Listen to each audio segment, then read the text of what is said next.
प्रभु यीशु का धन्यवाद करते हैं आज के दिन और आज के समय के लिए। प्रियो, प्रभु यीशु मसीह वह व्यक्ति है जो उद्धार देने वाला है, आपका, आपके परिवार का, आपके बच्चों का, आपके चर्च का, आपके समाज का और इस जगत का। यूहन्ना 3:16 में लिखा है कि परमेश्वर ने जगत से ऐसा प्रेम रखा कि अपना इकलौता पुत्र दे दिया, ताकि जो कोई उस पर विश्वास करे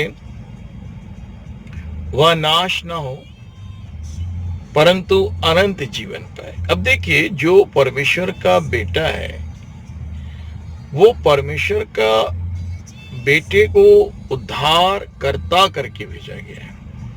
यूहन्ना की पहली पत्री में आप पढ़ेंगे तो वहां लिखा हुआ है कि परमेश्वर पिता ने पुत्र को जगत का उद्धार करता करके भेजा है। केवल प्रभु यीशु मसीह के द्वारा ही आपका उद्धार है, आपके पापों से मुक्ति है। अब ये जो नाम है यीशु नाम, ये स्वर्गीय नाम है। मत्ती 1:21 में देखेंगे तो जिब्राइल स्वर्गदूत ने कहा, तो उसका नाम यीशु रखना, क्योंकि वह अपने लोगों का उनके पापों से उद्धार करेगा। अब प्रियो, यहां पर एक बहुत खूबसूरत बात है कि यीशु नाम का उपयोग आप क्यों करते हैं। आप ध्यान दीजिए, आप खाना खाते हैं तो प्रार्थना के समय करते हैं, आप चर्च चलाते हैं तो करते हैं, आपको शादी की आवश्यकता के समय करते हैं, कब्रिस्तान में करते हैं, यदि कोई आपको मिशन, स्कूल, चैरिटी चलाना है तो वहां करते हैं, मिशन हॉस्पिटल चलाएं तो करते हैं। ये एक निचले दर्जे की जगहों में हम यीशु मसीह के नाम का उपयोग करते हैं। चलो भी कोई बर्थडे पार्टी है, शादी का समय है, कब्रिस्तान है, मिशन है, चैरिटी है, मिशन स्कूल है, मिशन हॉस्पिटल है, एक निचले दर्जे के स्तर में हम इसका उपयोग करते हैं। एक दूसरा दर्जा और है कि हम यीशु मसीह के नाम से चंगाई को मांगते हैं। यीशु मसीह, प्रभु यीशु मसीह के नाम से दुष्ट आत्माओं को, भूत प्रेत को कमांड करते हैं। प्रभु यीशु मसीह के नाम से हम मिरेकल्स को मांगते हैं। ये भी एक सेकंड स्तर का जो आपका दर्जा है। चलो, यीशु के नाम का फायदा हम यहां भी उठा लें। परंतु अगर आप ध्यान से देखेंगे तो वास्तव में ये नाम क्यों दिया गया है? ये नाम ना तो चमत्कार करने के लिए दिया गया है और ये नाम आपका चैरिटी चर्च चलाने के लिए दिया गया है। इस बात को आपको अच्छे से समझने की आवश्यकता है कि हमारे लिए नाम क्यों दिया गया है। ये नाम हमें उद्धार के लिए दिया गया है। उद्धार का जो मतलब है कि आप जिस पापी दशा में हैं, जिस नारकीय दशा में हैं और जिस मृत्यु की दशा में हैं, वहां से आपको छुड़ाकर ये नाम जो है स्वर्ग में पिता के सामने लेकर जाए। ये मेन, इसको आपको इसके लिए उपयोग करना चाहिए। जैसे मत्ती 21 में पढ़ेंगे तो लिखा है, तो उसका नाम यीशु रखना, क्योंकि वह अपने लोगों का उनके पापों से उद्धार करेगा। दूसरा, उसका नाम इम्मानुएल रखा जाएगा। 23 पद में लिखा है मत्ती 1 की, जिसका अर्थ है परमेश्वर हमारे साथ। फिर प्रेरितों के काम 4:12 में आप पढ़ेंगे तो लिखा है, और किसी दूसरे के द्वारा उद्धार नहीं, क्योंकि पृथ्वी के नीचे, स्वर्ग के नीचे पृथ्वी में और कोई दूसरा नाम नहीं दिया गया जिससे हम उद्धार पा सके। वास्तव में यीशु के नाम का उपयोग हमें उद्धार, मुक्ति, मोक्ष, स्वर्ग, अनंत जीवन, आत्मिक आशीषें, आत्मिक शांति, आत्मिक ज्ञान और जितने चर संबंधी ज्ञान है उसको पाने के लिए प्रार्थना करना चाहिए। और मैं आपको उत्साहित करता हूं, प्रेरित करता हूं कि जैसे हम दूसरी बातों के लिए प्रयोग करते हैं नाम का, उसी रीति से हमें यीशु के नाम का उपयोग, यीशु के नाम की प्रार्थना आत्मिक संपत्ति, आत्मिक प्रॉपर्टी को पाने के लिए करना चाहिए। आपके अंदर पाप है, क्रोध है, जलन है, द्वेष है, अशुद्ध विचार है, अशुद्ध कल्पनाएं हैं, इन सबसे आपको मुक्ति कैसे मिलेगी? बाहरी हीलिंग तो आपका हो गया, बाहरी आत्माएं निकल गई, लेकिन अंदर जो है वो सूनापन नहीं होना चाहिए। चलिए ठीक है, तो मैं आपको ये बताना चाह रहा था कि प्रभु यीशु मसीह उद्धार करता है, इसका मतलब ये है कि यही उद्धार करता है और कोई उद्धार करता नहीं है। आप परमेश्वर के सेवकों को उद्धार करता कहेंगे तो मुझे तो नहीं लगता कि उद्धार देने वाला काम उनका, ये प्रभु यीशु का काम। और ये तीन स्थिति में होता है, आप इसको समझने की कोशिश कीजिएगा। पहला, ये यीशु के द्वारा होता है। दूसरा, ये जी उठे मसीह के द्वारा होता है, जो यीशु मसीह बना। और तीसरा, उसकी उपस्थिति से होता है। अब ये जो बातें हैं, अगर हमको समझ में नहीं आ रही हैं तो ये जरूर आएंगी। यहां पर मैं कुछ बातें बताना चाहूंगा। लूका उसके 23 अध्याय में अगर आप पढ़ेंगे तो 42-43 पद में लिखा हुआ है कि वहां पर, तो वहां लिखा है लूका 23 के 43-42 में कि एक डाकू था जो कहता है, यीशु जब तू अपने राज्य में आए तो मेरी सुधि लेना। प्रभु यीशु मसीह ने कहा, आज ही तू मेरे संग स्वर्गलोक में होगा। इस चीज को याद रखिएगा, अगर यीशु मसीह आपको कुछ कहेंगे तभी आपके जीवन में कुछ होगा, बाकी तो आप ज्यादा सोचने की जरूरत नहीं है। प्रभु ने कहा, आज ही तू मेरे संग स्वर्गलोक में होगा। उसने छोटी सी प्रार्थना किया। अब देखिए, यूहन्ना 4 अध्याय में एक सामरी स्त्री जिसके 5 पति थे और छठवा एक और पति के संग रहती थी, प्रभु ने कहा कि भाई तुम्हारे जीवन में ये समस्या है। और तब उसने कहा कि जब क्रिस्त आएंगे तो वो मुझे बताएंगे, हमें बताएंगे। प्रभु यीशु ने कहा कि मैं वही हूं क्रिस्त जो तुमसे बोल रहा हूं। तब उसने कहा, देखो ये सचमुच जगत का उद्धार करता है, और उसका उद्धार हो गया। यूहन्ना 8 अध्याय में आप पढ़ेंगे तो एक व्यभिचारी स्त्री पकड़ी गई जिसे व्यवस्था के अनुसार पथरवाह किया जाना था। तो प्रभु यीशु ने कहा, तुम में जो निष्पाप हो वही इसे पहले पत्थर मारे। अर्थात पत्थर मारने का, दंड देने का अधिकार केवल यीशु प्रभु के पास था। किसी ने पत्थर नहीं मारा। प्रभु झुक कर भूमि पर लिखते रहे सबके पापों को।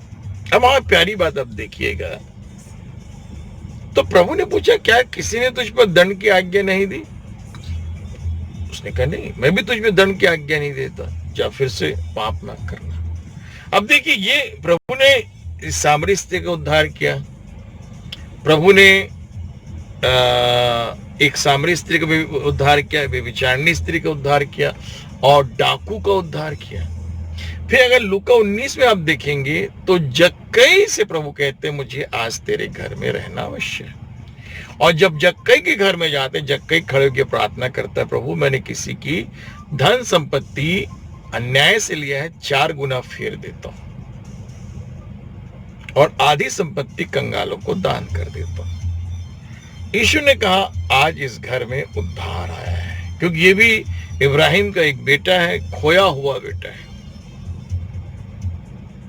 और प्रियो, हमारे लिए जो सबसे खास बात है, हमारी जो सबसे खूबसूरत बात है, वो ये है कि ये उद्धार कोई दूसरा आपको दे नहीं सकता, कोई आपके लिए प्रबंध नहीं कर सकता।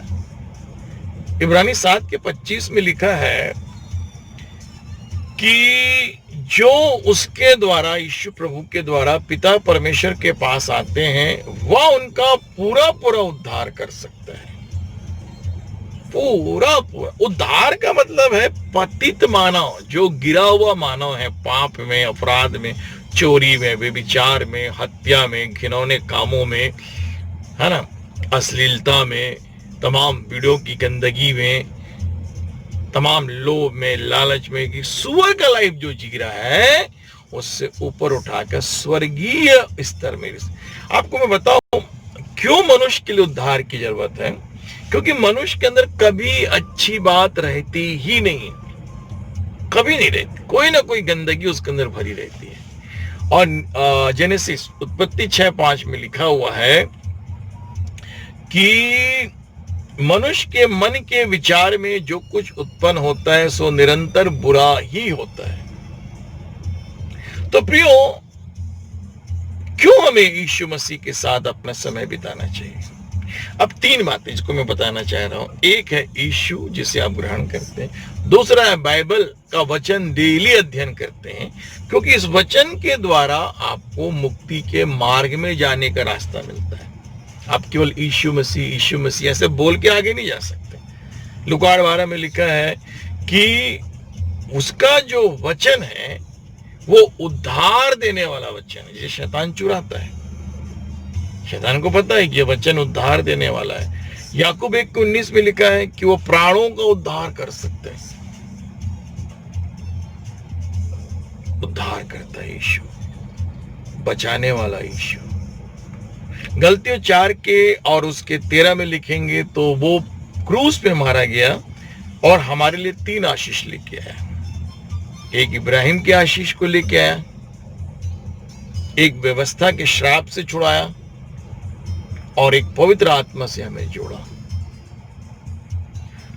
पवित्र आत्मा हमें इसीलिए मिला है कि हम यीशु के साथ रह सकें, यीशु की संगति में जीवन जी सके। प्रियो, अगर आप इफिसियों किताब उसका 5 अध्याय 22 पद से लेकर 32 पद तक पढ़े, इतना खूबसूरत विवरण है जो जी उठा मसीह है। इसको आप वचन की संगति से समझ सकते हैं कि किस रीति से हमें 24 घंटे कैसो भी करके वचन के साथ यीशु प्रभु की उपस्थिति में समय बिताना है। क्योंकि ये एक फेलोशिप है, एक संगति है।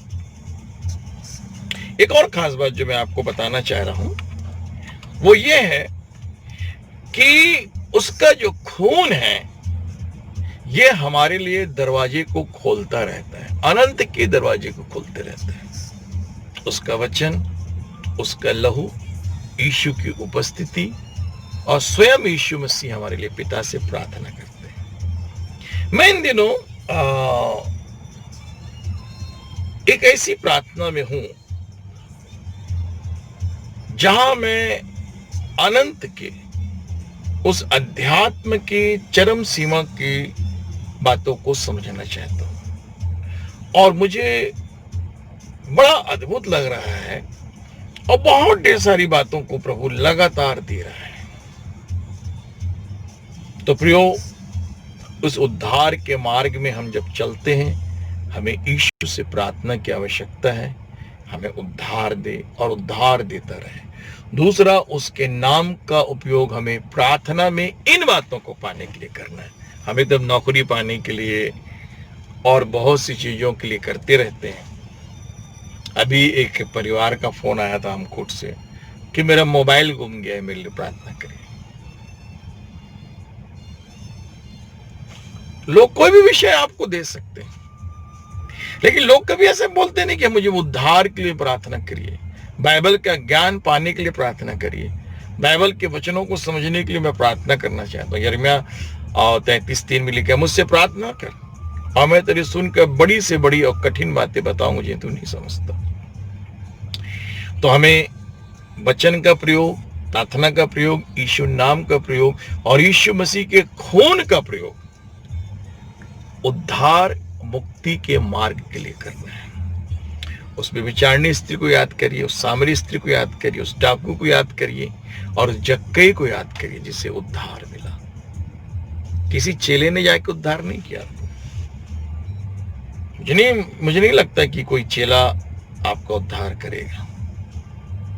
ये जो वचन है जब आप सुन रहे हैं, ये आपके अंदर जाके आपके हृदय में काम करता रहेगा। भजन संहिता पढ़िए 5 अध्याय, खाना खाने से पहले, शाम रात को नीति जन का अध्याय, तारीख के अनुसार पढ़ी, इसमें 31 अध्याय है। वचनों के से लिपटे रहिए, थोड़ा पढ़ें, ज्यादा पढ़ें, लेकिन उस पर ध्यान ज्यादा करें, सोचते रहें उसके बारे में, और प्रभु यीशु मसीह से आप उसके आनंद के लिए प्रार्थना करें। स्वर्गीय प्रेमी पिता परमेश्वर, प्रार्थना करेंगे कि हमारे अंतःकरण को प्रभु अपने पवित्र खून से धोकर हमारे पापों को क्षमा करके, मेरे पापों को क्षमा करके, ऐसी प्रार्थना करिए, मेरे परिवार कलीसिया चर्च में उद्धार के रूप में आइए। मैं आपको ग्रहण करती हूं और ग्रहण करता यीशु के नाम से, आमीन। जय मसीह की। फिर हम मिलते हैं आगे। प्रभु आपको आशीष दे।